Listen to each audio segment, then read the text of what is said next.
this is prityghosh with another educational video of class 6 chapter 8 body movements. In this video we are going to discuss the exercise questions of this chapter. If you haven't seen the explanation of this chapter, links are given in the description box. Also, if you are new to my channel, do consider subscribing it right now and press the bell icon for latest updates. Also, you can follow me on Instagram and on my Facebook page where I upload the answers for quick assignments given in your textbook. So, without further ado, let's start with today's class. Okay, section A, very short answer question. In that, question number 1.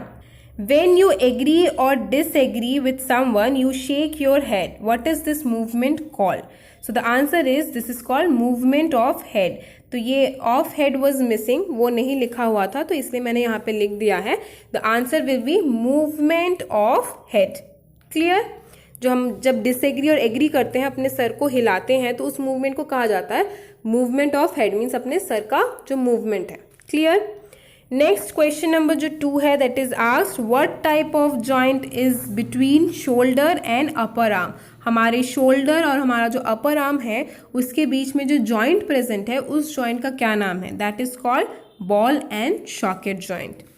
Next question नंबर 3, which part of the skeletal system protects the brain. So this is very easy question. हमारे skeletal system का कौन सा ऐसा part है जो हमारे brain को प्रोटेक्ट करता है? So the answer is skull. Question number 4, which organs are protected by the cage formed by the chest bone. कौन से organs को जो हमारा chest bone है वो protect करता है? lungs and heart. Question number 5, name the organs used by fish for swimming. Fish जो है वो swim करते हैं, वो किन organs की मदद से swim कर पाते हैं? So the answer is fins and tails. Okay? Section B, short answer question. Question number 1. What is meant by joints in our body?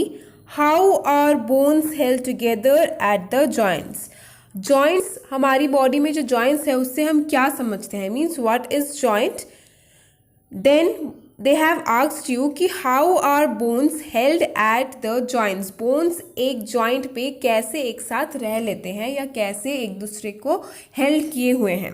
So the answer is the location in our body where 2 or more bones are joined together are called joints. हमारी body का ऐसा location जहाँ पे 2 या 2 से ज़्यादा bones एक दूसरे के साथ जॉइंट है, उस जगह को हम कहते हैं joints.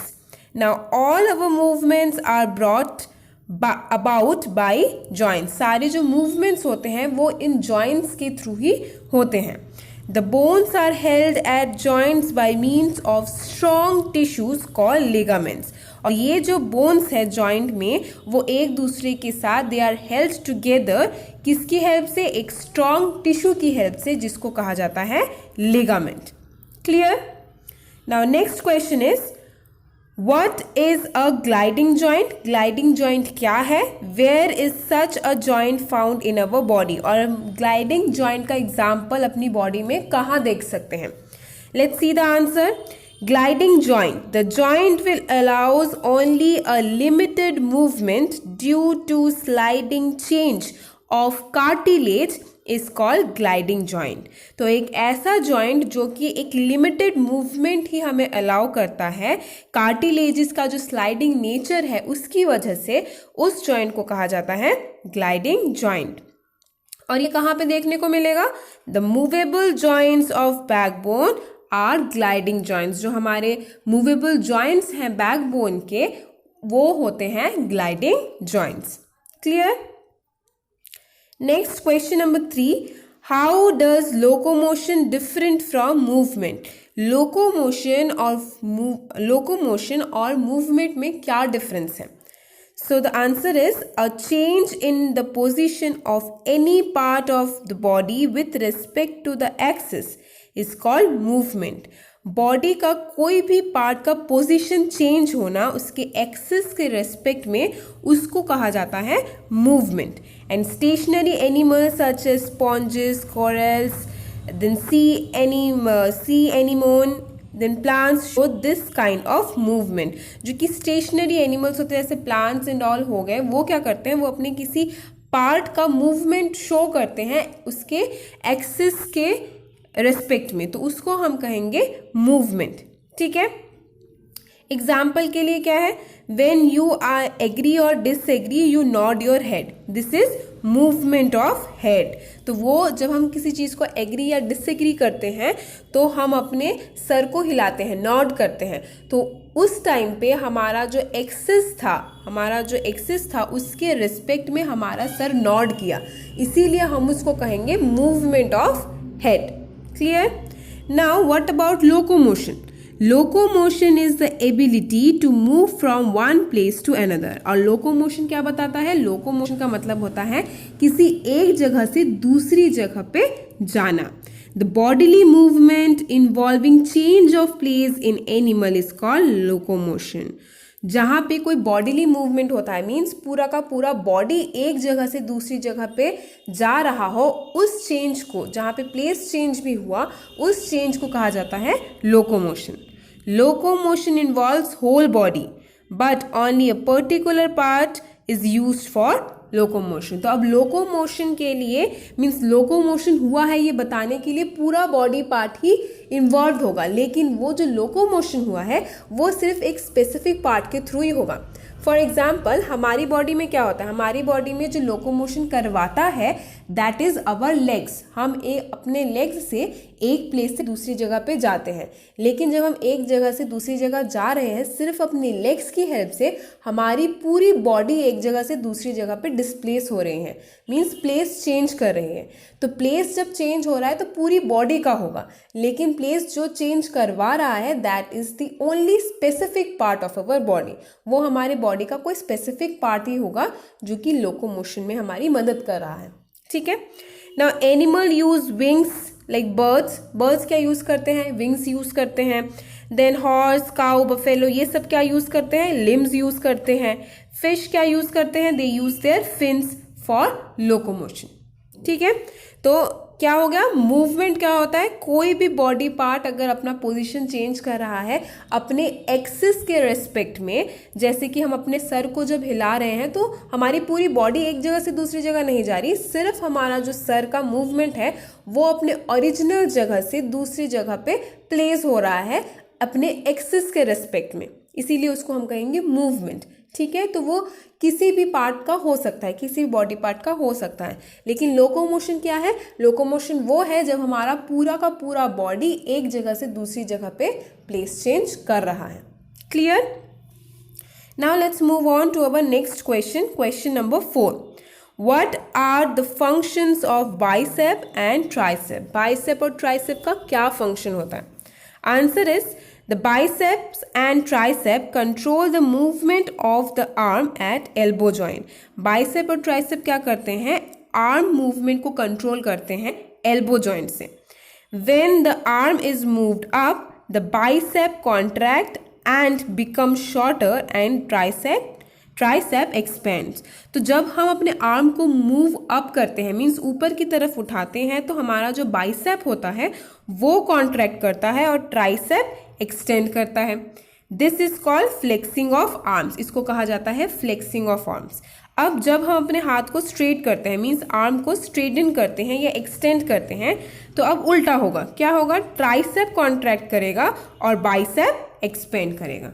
So this is the function. Main function क्या है, हमारा जो आर्म मूवमेंट है उसको कंट्रोल करना एल्बो से। कैसे कंट्रोल करता है, दिस इज गिवन। जब बाइसेप कॉन्ट्रैक्ट होगा तो ट्राइसेप एक्सपेंड होगा, जब ट्राइसेप कॉन्ट्रैक्ट होगा तो बाइसेप एक्सपेंड होगा। Okay, now let's move on to our next question, question number 5। List 2 adaptation in birds which help them to fly. तो हमें पता है कि बर्ड्स फ्लाई कर सकते हैं, तो हमें 2 ऐसे फीचर्स है उसके एडेप्टेशंस बताने हैं जिसको अडेप्ट करके बर्ड्स आराम से फ्लाई कर सकते हैं। So adaptation in birds, the following adaptation helps the birds to fly. पहला क्या है, the body of birds is streamline and suitable for flying.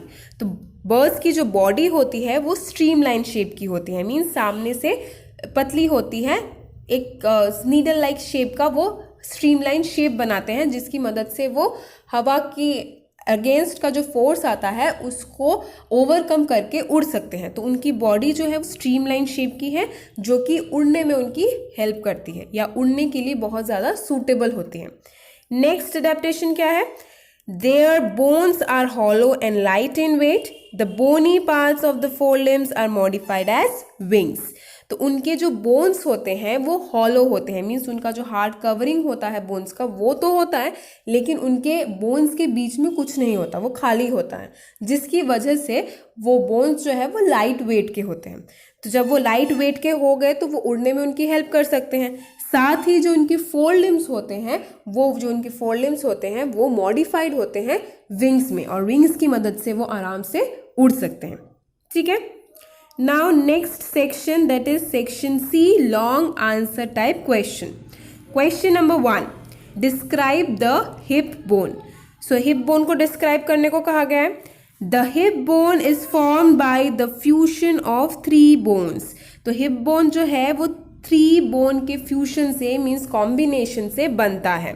The hip bones together with the hip and the tail part of the backbone form a large bony bowl called pelvis. तो जो hip bones है उसके साथ ही जो हमारा backbone का tell होता है, मीन्स द लोअर पार्ट होता है, वो मिल के एक बॉल शेप फॉर्म करते हैं, बोनी बॉल शेप का एक स्ट्रक्चर फॉर्म करते हैं, जिसको कहा जाता है पेल्विस। ठीक है, it encloses the portion of the body under stomach. तो वो कौन सा बॉडी का कौन सा पोर्शन लेता है? हमारे पेट के नीचे जो पोर्शन होता है उसको कवर करता है। Clear? So this was all about the hip और pelvic bones. Clear? Now let's see question number 2। Mention the functions of the skeletal system. Skeletal system के फंक्शंस बताने हैं। So the function of skeletal system, पहला क्या है? It forms framework of the body, means वो हमारी body के लिए एक आउटर ढांचा बनाता है, एक फ्रेमवर्क बना के देता है। It helps to protect and keep the delicate organs of the body in their proper position. वो किस में हेल्प करता है? वो हमारी बॉडी के जो डेलिकेट ऑर्गन्स हैं उसको प्रोटेक्ट और उसको उनकी जगह पे रखने में उनकी हेल्प करता है। It provides support and give shape to the body. वो हमारी बॉडी को एक सपोर्ट और एक शेप प्रोवाइड करता है। Then with the help of muscles it helps in the movement of various parts of our body. Skeletal system जिसमें bones होते हैं, वो बोन्स मसल्स के साथ मिलके, मीन्स मसल्स की हेल्प लेके हमारी बॉडी के जो मूवमेंट्स है उसको अलाउ करते हैं। So these are the functions of skeletal system. Next question नंबर 3, describe the backbone of a human body with the help of labeled diagram. Human body का जो बैकबोन होता है उसको एक्सप्लेन करना है और साथ ही में उसका डायग्राम भी ड्रॉ करना है। So the explanation given is the backbone extends from the base of the skull to the hip.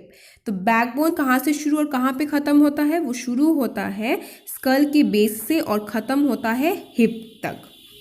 It consists of 33 small ring-like vertebrae joined end to end. इसके अंदर 33 small vertebrae होते हैं। These small vertebrae are there, जो कि एक दूसरे के साथ end to end connected होते हैं। जो पहले के 24 vertebrae होते हैं वो joined होते हैं elastic like cartilages से। ठीक है, और जो उनका मेन नर्व कोड होता है वो पास करता है ये जो हॉलो ट्यूब फॉर्म किया है वर्टिब्रेज ने एक दूसरे के साथ एंड टू एंड ज्वाइन करके, तो उनके बीच में जो एक हॉलो रास्ता बन चुका है उसके थ्रू उनका मेन नर्व पास होता है। The 5 vertebrae of the hip are fused inseparable. 4 vertebrae of the tail are also fused. तो जो 5 vertebrae होते हैं हिप्स के वो एक दूसरे के साथ अच्छे से फ्यूज हो जाते हैं एंड वो सेपरेट नहीं किए जा सकते। वैसे ही जो बाकी के 4 होते हैं वैसे उनका भी वही हाल है। क्लियर? नाउ बैकबोन के 5 रीजन्स होते हैं। Starting from the top region, अगर हम ऊपर से शुरू करें तो कौन कौन से वो 5 रीजन्स है? पहला हो गया नेक, then chest, belly, hip and tail. These are the 5 regions of backbone. ठीक है, so this is all about the explanation of backbone. Next, question number 4 is asking about what is the difference between a normal foot and a flat foot. Normal foot और flat foot में क्या difference है? तो जो normal foot होता है, the bones are said to form an arc-like arrangement. The feet arc provides good support to the body. तो जो normal arc होता है, उसके जो feet होते हैं, उसमें normal foot में क्या होता है, एक arc-like structure form करता है, जो कि हमारे ये जो feet arc बना है नॉर्मल फूट में, उसमें उससे क्या होता है, हमारी बॉडी को सपोर्ट मिलता है, वो हमारी बॉडी को एक अच्छा खासा सपोर्ट प्रोवाइड करता है. ये तो हो गया नॉर्मल फुट की बात. नाउ इन फ्लैट फुट में क्या होगा, the bones are not arch. तो वो जो फ्लैट फुट है वहाँ पे वो आर्क नहीं बनता, जिसकी वजह से some people with flat foot feel pain. तो वो हमारी बॉडी को ठीक से सपोर्ट भी नहीं प्रोवाइड कर पाता, इसीलिए किन्हीं पीपल में मीन्स किन्हीं लोगों में फ्लैट फुट के होने की वजह से उनके पैरों में दर्द रहता है. ठीक है, so this is the only difference. Flat foot जो कि आर्क फॉर्म करता है, और जो नॉर्मल फुट है वो एक आर्क लाइक अरेंजमेंट फॉर्म करता है, और जो फ्लैट फुट है वो आर्क लाइक अरेंजमेंट फॉर्म नहीं करता. Okay, next is question number 5. Draw label diagram showing the movement of N arm. ठीक है, तो मूवमेंट ऑफ आर्म को शो करना है, इसके बारे में हमने डिस्कस कर लिया था प्रीवियस क्वेश्चन में. यहाँ पे हमें अब डायग्राम पूछा है. ठीक है, so this is the diagram, जहाँ पे आप देख सकते हो जब हम आर्म ऊपर करें, so this is the relaxed muscle, that is the tricep, और जो बाइसेप है वो कॉन्ट्रैक्ट कर रहा है जब हम अपने आर्म को बेंड कर रहे हैं. ठीक है, नेक्स्ट जो है जब हम अपने आर्म को स्ट्रेट करेंगे तो यहाँ पे रिलैक्स कौन करेगा, बाइसेप रिलैक्स करेगा जो कि पहले कॉन्ट्रैक्ट कर रहा था. अब ट्राइसेप कॉन्टैक्ट करेगा जो कि पहले वहाँ पे रिलैक्स कर रहा था. तो ये केस है जब हम अपने आर्म को स्ट्रेट करते हैं. ठीक है, या एक्सटेंड करते हैं. Next question is how do birds fly. Birds कैसे फ्लाई करते हैं? Answer, birds fly in the air by spreading their wings. वो एयर में फ्लाई कर पाते हैं अपने विंग्स की मदद से, अपने विंग्स को हवा में फहरा के वो फ्लाई कर सकते हैं. They use their chest muscle to flap their wings. और अपने विंग्स को फ्लैप करने के लिए वो कौन सा मसल यूज करते हैं? उनके चेस्ट मसल्स को यूज करते हैं. Clear? Next section is tick the odd one out. साथ में हमें रीजन बताना है. पहला क्या दिया गया है? Stimulus, body movement, nervous system, muscular system और द स्कल. तो द जो स्कल है वो यहाँ पे ऑड वन आउट है. रीजन क्या है? Stimulate sense signal to nervous system which in turn orders the body to move और to respond with the help of muscular system. तो ये सब जो है पूरा एक वर्क यूनिट बन गया. ठीक है, मतलब स्टिमुलस जो है वो नर्वस सिस्टम को मैसेजेस देगा, नर्वस सिस्टम क्या करेगा, वो मस्कुलर सिस्टम की हेल्प से बॉडी मूवमेंट पॉसिबल करवाएगा. तो यहाँ पे इस पूरे वर्क सिस्टम में इन सब का काम हमें पता चल गया, लेकिन यहाँ पे ये जो स्कल है वो यहाँ पे ऑड वन आउट रह गया. Clear? Next is exoskeleton, wings, joint legs या सिटे. तो setae will be the answer because बाकी सब जो है वो कॉकरोच से रिलेटेड है. ठीक है, उनका एक्सोस्केलेटन, उनके जॉइंट लेग्स, उनके विंग्स, बट सिटे जो है वो कॉकरोच से रिलेटेड नहीं है. Next is heart, lungs, ribs and kidneys. तो ऑब्वियसली लंग्स और हार्ट जो है वो प्रोटेक्ट किए जाते हैं रिब्स की मदद से. तो ये हार्ट और लंग्स तो रिब्स में आ गए, तो जो बचा क्या बचा? किडनी बचा. तो that is the odd one out here. Next snake, snail, earthworm, fish. तो फिश जो है वो स्विम करता है, बाकी सब जो है वो लैंड पे मूव करते हैं, तो इसीलिए फिश जो है वो ऑड वन आउट हो गया. Next crawl, snake, slithering. तो ये बहुत ही ईजी है, हमें पता है स्नेक्स का जो मूवमेंट होता है या लोकोमोशन होता है, मूविंग मोर स्पेसिफिक, उनकी लोकोमोशन को कहा जाता है स्लिदरिंग. ठीक है, so the movement of snake is called slithering. वो जो अपने पार्ट्स मूव करते हैं उनको कहा जाता है स्लिदरिंग, और crawling will be the odd one out. Clear? Next section E, define the following terms. पहला क्या है? मूवमेंट. तो ये मूवमेंट का डेफिनेशन हम पहले भी देख चुके हैं. Let's repeat it. The change in the position of any part of the body with respect to its axis is called movement. And the stationary animals like sponges, corals, sea anemone, plants show this kind of movement. तो movement क्या है, वो एक position change किसी भी body part का उसके axis के रेस्पेक्ट में। तो जो भी प्लांट्स एंड स्टेशनरी एनिमल्स हो गए वो इसी टाइप का मूवमेंट शो करते हैं, क्योंकि वो एक जगह से दूसरी जगह नहीं जा पाते, लेकिन वो अपने बॉडी पार्ट्स के एक्सिस के रेस्पेक्ट में मूवमेंट शो करते हैं, इसीलिए that is called movement. Next term given is hand bones. Hand bones क्या है, द हैंड बोन्स में कंसिस्ट क्या क्या होता है, अपर आर्म होता है, फोर आर्म होता है, रिस्ट, पाम एंड फिंगर्स होते हैं। अब जो अपर आर्म है उसमें वन लॉन्ग बोन प्रेजेंट है, this bone is attach to the shoulder bone. तो जो हमारा अपर आर्म है उसमें एक लंबा बोन प्रेजेंट है जो कि शोल्डर बोन से अटैच्ड है।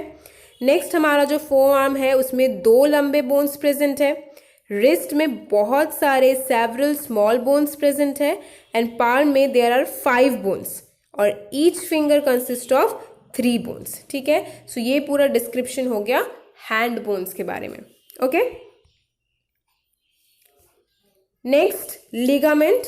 The freely movable joints of elbow, knee, shoulder and hip are joined by strong connective tissues called ligament. तो जो भी एक दो या दो से ज़्यादा जो बोन्स होते हैं किसी भी जॉइंट में, जैसे कि नी जॉइंट हो गया, एल्बो जॉइंट हो गए, शोल्डर जॉइंट्स हो गए, ये सब जो जॉइंट्स हैं वहाँ पे बोन्स को पकड़ के रखने के लिए या कनेक्ट करने के लिए एक स्ट्रॉन्ग कनेक्टिव टिश्यू को कहा जाता है लिगामेंट। ठीक है, अब लिगामेंट्स किस में हेल्प करते हैं, they help to help the joints at their place and prevent the bones from falling apart during movement. तो जैसा मैंने बताया कि बोन्स को वो एक जगह पे पकड़े रखने में हेल्प करता है, जब हम अपने आप को या अपने उस जॉइंट में मूव कर रहे हैं तो वो बोन को पकड़ के रखता है, बोन को गिरने नहीं देता।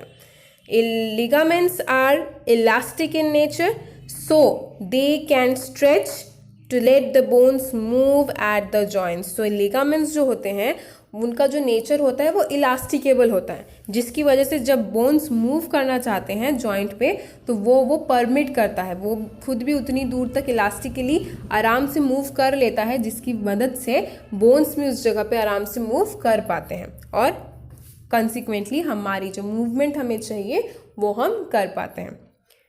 Next term skeletal system.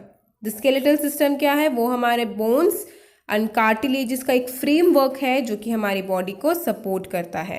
So the framework of bones and cartilage which supports the body of animal और human is called the skeletal system.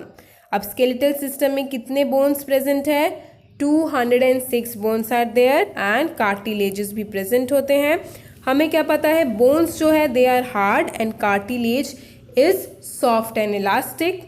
Next point जो दिया गया है स्केलेटल सिस्टम को एक्सप्लेन करने के लिए वो है skeletal system of human body consist of the skull, backbone, ribs, breast bones, then bones in arms, legs, shoulder bones, hip and pelvic bones. जो स्केलेटल सिस्टम में जितने भी बोन्स होते हैं, डिफरेंट पार्ट्स होते हैं, उन सब का एक एक नाम दे दिया गया है। ठीक है, so this is all the explanation about skeletal system. Next is cartilage. अब कार्टिलेज के बारे में हमने थोड़ी देर पहले ही अपने दूसरे आंसर्स को एक्सप्लेन करने में पढ़ लिया था। Still let's see what is given.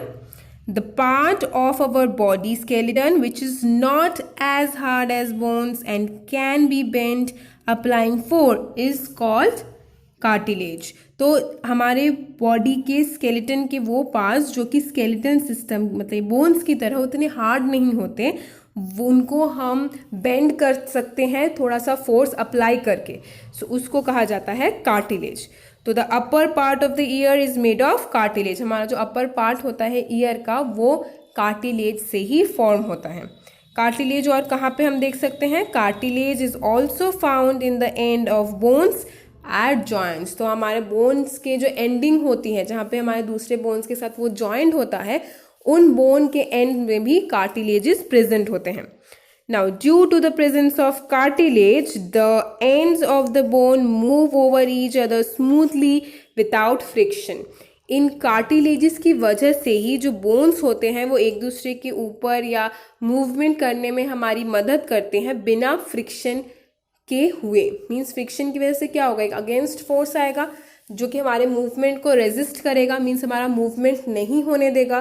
तो ये कार्टिलेज जो है वो फ्रिक्शन को नहीं होने देता, जिसकी वजह से हम स्मूथली अपने मूवमेंट्स कर पाते हैं। It prevents the damage of the end of bones due to wear and tear caused by rubbing. अब जब वहाँ पे फ्रिक्शन होगा तो उसकी वजह से जो वहाँ का डैमेज होगा, मीन्स बार बार कोई चीज़ अगर एक दूसरे पे घिस रही हो तो वो वाले चीज़ डैमेज हो जाती हैं एक समय बाद। तो कार्टिलेज क्या करता है, वो वहाँ पे घिसने नहीं देता है, मीन्स वहाँ पे वो फ्रिक्शन होने नहीं देता है, जिसकी वजह से जो वेयर एंड टियर की वजह से, मीन्स उस घिसने की वजह से जो वहाँ का डैमेज होगा उस डैमेज को कार्टिलेज होने नहीं देता। इट प्रिवेंट्स द डैमेज, ठीक है, इट प्रिवेंट्स द डैमेज जो कि वेयर और टियर की वजह से हो रहा है जब रब हो रहे हैं दो बोन्स आपस में। Clear? So this was the explanation of the term cartilage. So students, that's all for today's video. Also, this marks the ending of this chapter. In our next video, we will come up with another new chapter. Till then, stay tuned and thank you.